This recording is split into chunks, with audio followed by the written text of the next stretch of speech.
Magandang umaga po mga kabalyer. Narito na, na rin tayo ngayon. Ang subject matter natin ngayon, yung discharge order. Pero bago tayo magpatuloy, shout out muna sa lahat na mga veteranos buong Pilipinas. Shout out sa lahat na mga district area ng mga Veterans Federation of the Philippines. Shout out sa mga reservist, mga active reservist ngayon. So ang pag-usapan natin po ngayon patungkol po sa discharge order ng isang sundalo. Ito tandaan niyo mga ito applicable ito sa mga active Karamihan kasi sa mga sundalo na experience ko, kapag na-discharge, uuwi na, walang dalang papel di hapon. Ibig sabihin, walang kahit anong papel nga dala, ni hindi dinala yung discharge order. Ngayon, pagdating sa panahon na may plano ka nga babalik sa serbisyo, paano ka makabalik sa serbisyo? May order sa discharge, wala ka. Wala kang hinahawakan. Kaya, payo ko sa mga nag-active service pa ngayon, pagka may na-discharge, may pagkataon, hindi natin sabihin nga sa mangyari sa'yo, o sino man, pag may isang sundalo ma-discharge, kukunin yung discharge order niya. Kasi, yung discharge order kasi, kapag bumalik ka, halimbawa, magpa-reinstate ka, magpa-re-enlist ka, anong basihan yung discharge mo? Yung discharge order, wala nga discharge order. Kung mayroon kang discharge order rin, discharge order lang ng division. Kinakailangan nga hawakan mong discharge order para makaka-avail ka sa mga benepisyo bilang na-discharge. Yung discharge order mo na galing HPA. HPA yun. Tawag doon, characterization. Ganito kasi yun mga kabalyer. Yun kasing DLO-NCO sa isang division. Yan ang in charge sa mga discharge. Once na mayroong discharge order ang isang sundalo, within 30 days, na ayon sa directive, within 30 days, kinakailangan ipapakarakterize mo yan sa HPA. Characterize meaning, pagka i-characterize yan, HPA order na lamang nalabas, pero nandoon na yung mode. Anong mode? Discharge without honor. Discharge for the convenience of the government. Number 3, discharge without prejudice to re-entry. Number 4, discharge under honorable condition. Yan ang mga importante. Ngayon, sa mga na-discharge na wala, hindi lang isa, dalawa, tatlo na sundalo magpa-reinstate, walang discharge order nga characterize, kaya hindi mo maka-reinstate. Ang importante pa, ang pinakamalala pa, nakaservisyo ka ng 10 years, tapos wala kay characterization nga discharge, hindi ka maka-avail sa PBAW pension pagdating sa edad mong 65. Sabagay, malayo naman yung 65, pero kung dumating yung 65, di maka-avail ka PBAW pension. Ang PBAW pension ngayon is monthly 5,000. Mas maigi na rin yan sa SS na tag 3,000 lang 2,000. Kaya, kinakailangan, mga sundalo, payo ko sa mga sundalo ng active pa, yung active, once nga mayroong mangyari na ganyan, magtiayan kayo, kagaya ng Cavaliers Information and Education, CINE, na payuhan nyo na pag magpa-discharge kayo, kinakailangan mayroon kayong discharge nga galing HPA order, hindi yung division order lang. Kasi sa division order, wala kang maabil doon. Kahit saan kang lupalop magpahingi ng pabor, divisyo.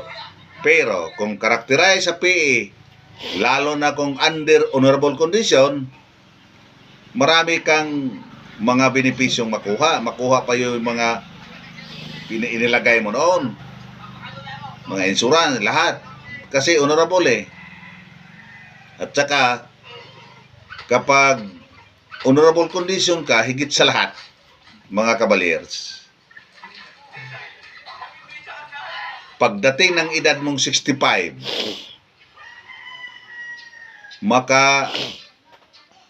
file ka ng PIBAW pensyon. Oh, yan ang isa-isa yon, importante yon. Karamihan kasi sa mga na-discharge, pagka na-discharge, lalo na kung mayroong gripings nga pagka-discharge, parang galit sa PE, galit sa sundalo, hindi na magpakita. Logi ka. Logi ka nga alis. Marami kang benepisyong dapat makuha, pero iniwan mo lang. Kaya kailangan, kung mayroong mga na-discharge tayong mga sundalo, o tayo mismo, kinakailangan nga mayroon kang kuhaan. Yung characterization sa discharge order. Yung HPO, yung characterization ipaliwanag ko sa inyo. Maliban sa order sa division, ipasa kasi yan sa HPA for characterization. Yung HPA naman, pagpalabas ng order sa mismong discharge na yon, may characterization na, mayroon na nakalagay na without prejudice to entry. Yan ang mode sa discharge. Under honorable condition. Pero, tandaan nyo mga Cavaliers, pag awol ang kaso mo, sigurado, discharge without honor yun. Lalo na kung aabot ng 1 buwan yung awol mo, discharge without honor yun. Kasi yung awol, may table doon 1 to 3 days, admonition, 3 to 6, reprimand. Magbilang ka lang sa araw 6 to 10, recommend for demotion. Ganyan yon. So, nang mag-reinstatement ng CEO ako, wala pa akong nakitang discharge na awol na reinstate. Basta awol. Kasi yung awol, sinadya kasi yon. Pero yung kriminal na ginawa mo, pagkakataon lang yon. Pero kung awol, wala. Hindi ka ang characterization niyan is discharge. Ganito kasi ang pangyayari niyan. Pagka umawol ka, halimbawa, nakarating ng 30 days ng awol mo, imbestigahan kasi yan sa unit. Pagpadala doon, may timetable sa table of awol punishment Pag 30 days, discharge yon. Wala ka doon sa pag-imbestiga. Investigation in absentia yon. Kaya yung punishment sa 30 days, discharge without honor yon kung makarakterize na. Kaya ingatan nyo, mayroon pang discharge na pabor sa isang enlisted, lalo na kung naka-serbisyo ng 6 years siya, pataas. 6 years lang. Kinakailangan, pag ayaw mo na, wala makapilit sa'yo Pag ayaw mo na, mag-file ka ng dependency discharge. Para nga pag yung dependency discharge kasi, automatic ang characterization noon, honorable condition, mga kabalyers. Kaya mag-file ka ng dependency discharge. Pero aalis ka lang, ayaw mo na nang, hindi ka na magpa-reenlist. Aalis ka, basihan mo yung apaniti mo. Hindi, pag alis mo, awol ka muna. Nag-awol ka eh. Absent without leave ka eh. Awol ka muna. Pagdating ng isang buwan, kakandak na yung unit ng investigation in absentia. So, ang mode of discharge pag ipinadala sa PE, without honor yon. Ni singkong duling, wala kang makuha ng mga benepisyo pagka without honor. So, may mga remedyo dyan, mga kabalyer. Tuturo ko lang sa inyo. Granted na conceding na yung discharge mo sa characterization dishonorable. May remedyo dyan. Pagka dishonorable, yung discharge mo, gusto mo nga from honorable to, from dishonorable to honorable, ang gagawin mo, dalhin mo yung without honor mo, characterization order mo sa HPA. Ipasa mo sa G1, kahit matagal na. Matagal na. Humingi ka ng tulong doon, na sir, kung maaari sana matulungan ako na yung discharge order ko, maaminto, yung without honor na order ko, maaminto ito sa under honorable condition o with honor. Sa bagay, hindi madali yon, pero mas maganda na lang yun, may action taken ka na gumawa kaysa magtahimik ka na lang. Dishonorable yung order mo, ay wala ka talagang mapapala dyan. Ngayon, i-process yan, illegal opinion ng Jago, yung mga abogado, yung mga nasa personnel, tao rin yun maawa rin yun, tulungan kanila na gawin nga from dishonorable to under honorable condition. Di under honorable ka na, order mo, maka-avail ka na sa PIBAW pension. Lalo na kung nakaserbisyo ka ng 6 pataas. 6 at saka pataas ang hinahanap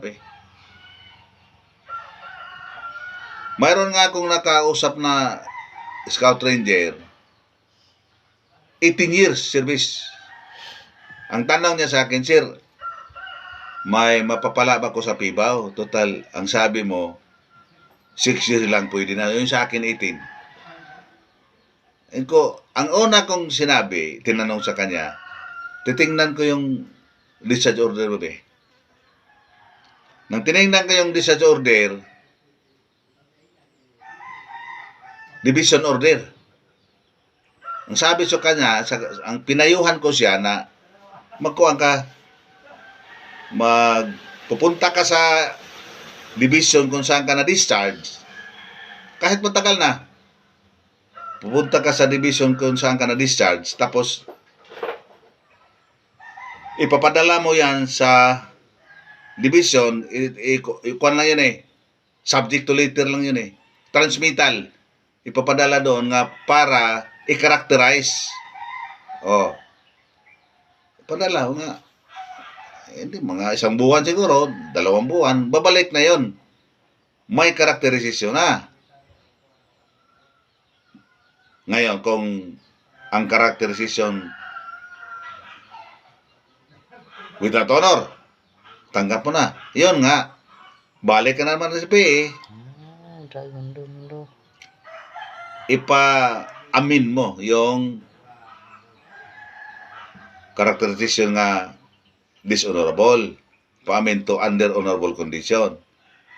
Yun lang. Pero mga kabalyers, yung prosesong yan, mahaba. Mahaba nga proseso. At saka mabusisi nga proseso ron. Pero kung gusto mo talaga, gagawin mo. Ang importante dyan, malabasan ka ng order nga HPE nga honorable condition o discharge under honorable condition. Pag discharge under honorable condition kasi, 6 year pataas yung naserbisyo mo na. Pagdating mo ng 65, makaabil ka kasi sa PIBAW pension. Marami dito sa area ko na mga 4-5 siguro.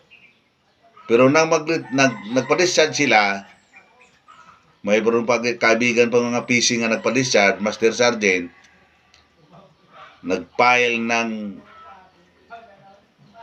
dependency discharge. Pagdating niya sa hindi 65, hindi niya alam yung 70 na ang edad niya. Napayuhan ko nga mo-file ka sa kuan. Kasi tiningnan ko yung mode of discharge niya na dependency discharge. Ikaw mag-file ka ng PIBAW. Asawa ng Diyos. 5 taon nang nakuha yung PIBAW pensyon. Kasi kahit matagal mo na yung i-file, basta qualified ka, halimbawa, gagawa tayo ng senaryo. 65 ka, 70 ka na. 65, 70, may 5 years ka nga differential. Pagka-file mo, 70 na edad mo, pag-file mo sa PIBAW, mga kabaliers,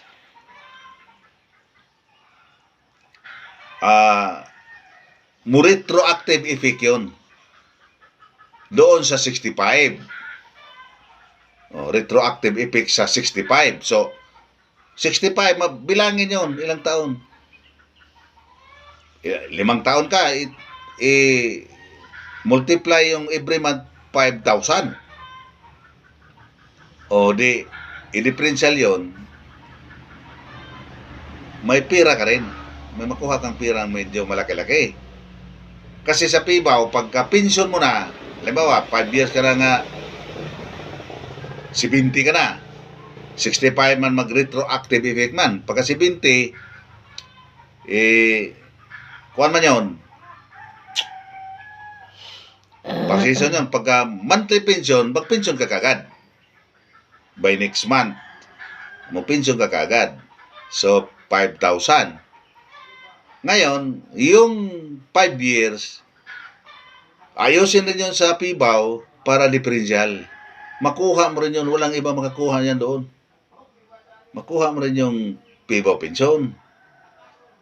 So, yun lang ka-importante ang discharge kasi na may characterization galing sa HPA. Tandaan nyo mga kabalyer, yung HPA order characterization, yung discharge mo kasi sa division, ang nakikita doon sa heading, division. Pag HPA na, pag sa high headquarters na, HPA na nakalagay doon. Headquarters Philippine Army. Tapos, nandoon yung paragraph sa characterization mo. Kung ano ang mode of discharge nga mo commensurate doon sa ginawa mong paglabag. Pag na-discharge. So, ganyan yun. So, ini-encourage ko yung, lalo na yung active service, ngayon, hindi na kayo magpatuloy sa paserbisyo. Kasi every 3 years, may re-enlistment man yan. Huwag yung uwi ka na. Magbase ka lang doon sa, hindi. Mayroon namang na-terminate na ako sa after 3 years term. Halimbawa, ITE mo December. Ngayon, ayaw mo nang magpatuloy. Alis ka na. Hindi yon ang basihan sa mode of discharge. Kasi, once nga umalis ka, hindi ka nagpa-release. Ito. Hindi ka nagpa-release. Once nga umalis ka, Aw lang status mo doon. Aw lang status. Pagdating ng 30 days, investigation in absentia yung discharge ka doon. So, hindi advice na ayaw mo na, uuwi ka kagad. Basihan mo lang yung ETE. Mo-file ka talaga ng dependency discharge. Kasi kung mag-file ka, ayaw mo na. Kung natwira ng dependency discharge, labasan ka rin ng order ng discharge, pero dependency, honorable kasi yon. Walang kaduda-duda. Honorable ang mode of discharge mo. So, pag honorable, nakaservisyo ka ng 10 taon na, makaabil ka sa 65 PIBAW pension nga 5,000 pagdating sa edad mo nga 65. So, mas maigi na lang yun pang maintenance pag matanda na kaysa wala. Nasayang lang ang serbisyo mo noon. Sayang yung serbisyo mo. Mandirigma ka noon eh. Hindi lang ang sabi lang doon sa mga ibang veterano, unsung hero ka eh. Kung na bang wala, unknown hero ka eh. Hindi na nalaman yung serbisyo mo. Pero, pagka nag-file ng dependency, ma-recognize kasi yung serbisyo mo sa number of years. Pag 6 years ka pataas nagpa-dependency, makaabil ka ng PIBAW pension nga 5,000. Ngayon, pagdating mo sa edad nga 70, PIBAW pensioner ka, 70, mayroon na lamang dagdag yung 1,700. So, 6,700 na. O di pira yun. Yan ang madagdag. Pagkadating ng 75, may dagdag na naman yun. Pag 80, may dagdag na naman. Hanggang makaabot sa 10,000. Ngayon, pagka 90, 100 years ka. O di na mayroon naman yung provision ng gobyerno nga pagka 100 years, mayroon kang 1 milyon. 1 milyon o 100,000? 100,000. 100,000. Hindi maka-enjoy ka. Kisa iniwan mo lang yung serbisyo mo, wala kang ginawa kang papel. Sa amin yun, wala kang papel di hapon. Wala ka talagang mapapala sa serbisyo mo. Pero sayang.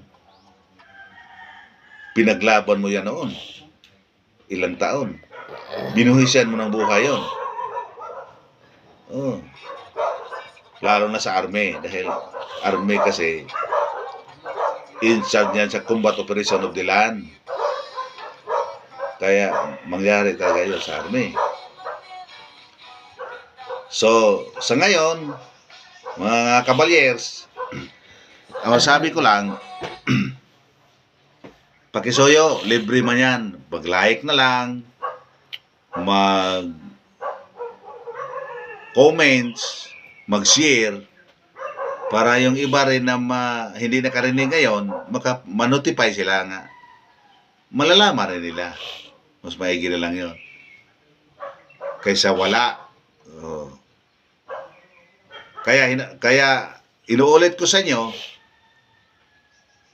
pag hindi mo nakita na itong vlog ito, kasi sa Facebook ito eh, pag hindi mo nakita yung vlog na ito, mayroon din doon may vlog ako doon sa YouTube eh. Yung sa YouTube, Cavaliers Vlog. Hanapin mo lang, search mo lang yung sa YouTube yung Cavaliers Vlog. Lalabas doon, marami na ako doon mga ginawa kagaya nito. Magkaiba-iba lang. Basta military matters. Baka makatulong kung nasaan ka, ma-scan mo doon kung saan ka, na mayroon kang pwede maka-earn ka ng knowledge sa mga vlog ko. Puntahan nyo, wala namang libre yun eh. Libre like, libre notification, libre like, libre comments, libre share. Puro bayad yun. Sa YouTube, mag-notification ka doon para ka nga ma-notify pag mayroon na namang ibang vlog. So ngayon, mga kabalyers, muli, pansamantalas muna ako magpaalam sa inyo at saka magandang umaga sa ating lahat, lalo na sa mga kabalyers na mga magiting na mandirigma sa Armed Forces of the Philippines. Sige po.